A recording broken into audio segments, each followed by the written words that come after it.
Comunicación telefónica con Carlos Ordóñez, titular de los trabajadores judiciales de la provincia de Mendoza. Hola Ordóñez, ¿cómo le va? Desde Línea Editorial lo saludamos.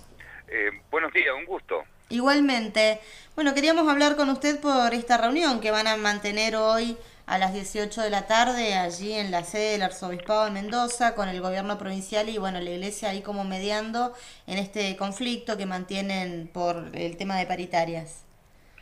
Bueno, nosotros hemos visto con muy buenos ojos que la Iglesia asuma el papel de amigable componedor en términos jurídicos.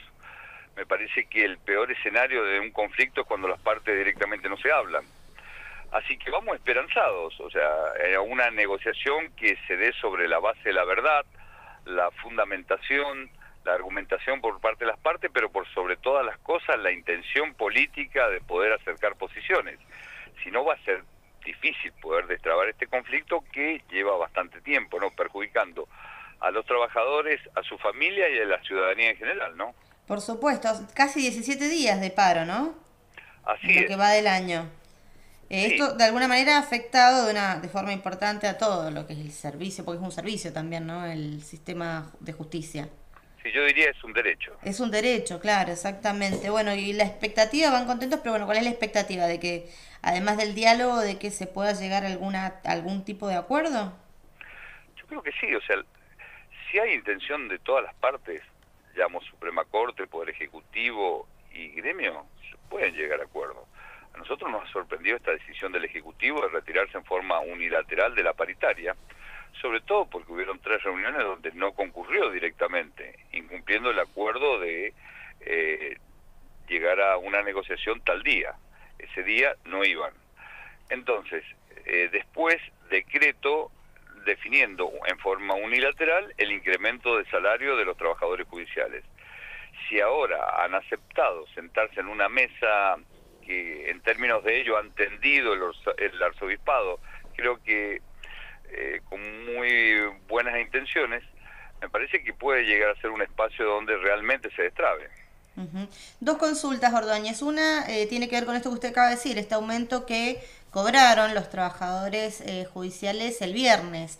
¿Nos puede comentar, porque habían como dudas, inclusive entre los trabajadores, de cuál era qué era lo que habían recibido?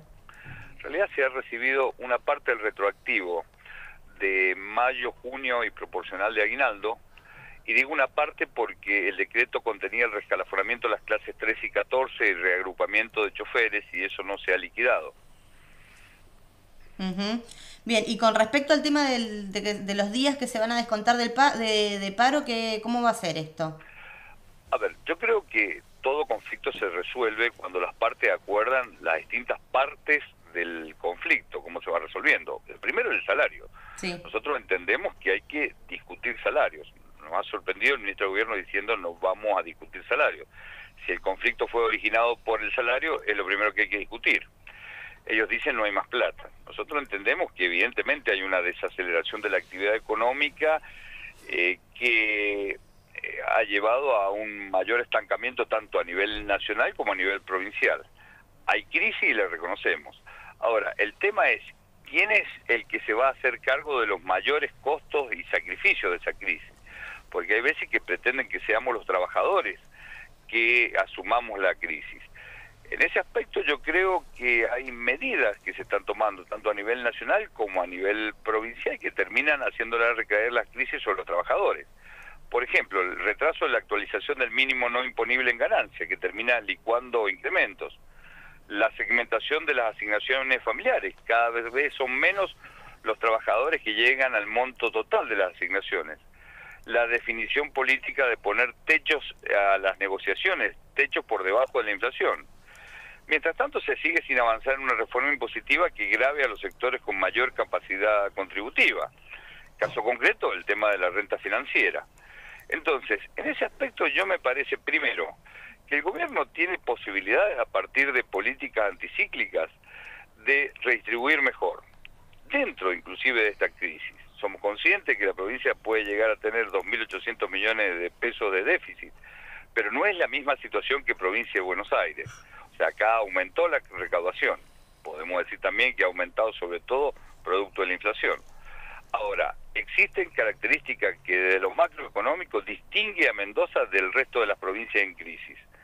Pero por otro lado, a partir de políticas contracíclicas, se pueden, por ejemplo, equiparar las asignaciones familiares con la nación y poner salarios por arriba de la inflación que permita utilizar esta variable salario como herramienta macroeconómica para redistribuir y reconstruir el mercado interno, el mercado de consumo.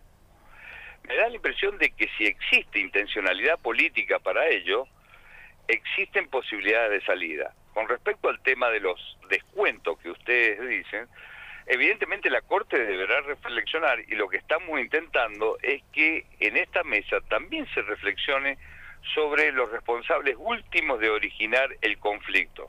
Porque evidentemente la huelga, que es un derecho constitucional que tienen los trabajadores cuando se ven atacados los derechos, ha sido el último espacio que ha tenido que utilizar el gremio judicial. Recordemos que la paritaria se inició allá por marzo y durante abril y mayo no hubo una sola medida de huelga. Ahora, llegamos a junio, donde el Ejecutivo, como decía recién, no se presentaba paritarias, iba con ofertas inferiores, no iba con propuestas, y como resultado de eso la huelga. Lo que hay que preguntarse es, ¿de quién es la responsabilidad de la huelga? Uh-huh. Bueno, muchísimas gracias por la comunicación telefónica, Ordóñez. No, gracias a ustedes. Esperamos entonces a partir de la reunión que van a mantener hoy en el Arzobispado, saber mañana cómo continúa, cómo se resuelve finalmente este conflicto. Lo hagamos con Carlos Ordóñez, secretario general de los Trabajadores Judiciales.